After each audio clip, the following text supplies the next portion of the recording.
के पाते बेटी चिठिया जे लिखली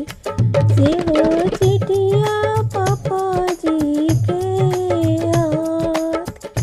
से हो चिठिया पापा जी के हाथ सभावा बैठल तू पापा हो कवना पापा चिठिया जी लेलात चिठिया जी लेलात चिठिया के पढ़ी पापा मने मने सोचले ठारे ले नोय नवा दुनो लो ठारे ले नोय नवा दुनो लो रोई रोई पापा बेटी से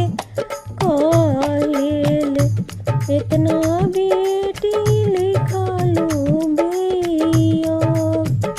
इतना बेटी लिखलू बियो जाही दिन से आओ पापा तिलक चढ़ाईनी ओही दिन से बेटी भली पाराई ओही दिन से बेटी भली पाराई जाही दिन से आहो मम्मी लोढ़ाव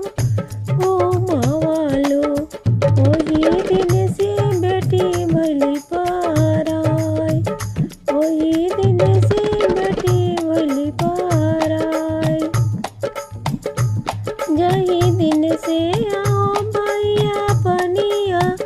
हीरोनी ओही दिन से बनी भली पाराई ओही दिन से बनी भली पाराई जाही दिन से भाभी दहिया की आने ओही दिन से ननद भली पाराई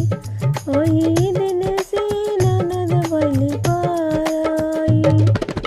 हरदी के पते बेटी चिठिया जे